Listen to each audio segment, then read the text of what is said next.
And this time we're going to be talking about what happens at the end of that, when we go beyond dry January. At the end of this month, if you're doing that challenge, you'll definitely have a better understanding of how you're feeling and your own habits.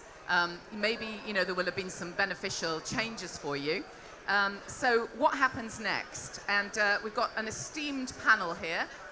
Sadly, Rosamund Dean wasn't able to join us today.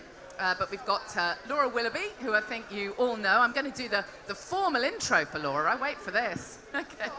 Laura Willoughby, MBE, is the co-founder of Club Soda, the mindful drinking movement. Laura's been a campaigner for equalities and social justice, and she spent 12, next page, years as a local councillor and cabinet member in Islington. And after too many years fueled by cheap wine, she decided to knock drinking on the head and create a Club Soda to provide a way for people to support each other, to help themselves change their habits while making it easier for those that come after them.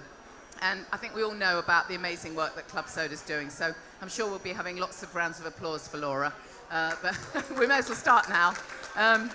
So Laura's on our panel. We have Dr. Richard Piper, Chief Executive of Alcohol Change, who run Dry January, and they've launched a book and app, Try Dry, and that's alcoholchange.org.uk.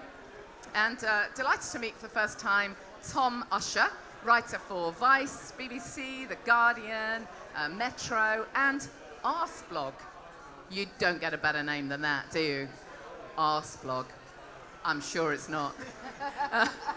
He's got a talent for writing about fast food and boxing. And now we're going to find out what it's like for him on the sobriety journey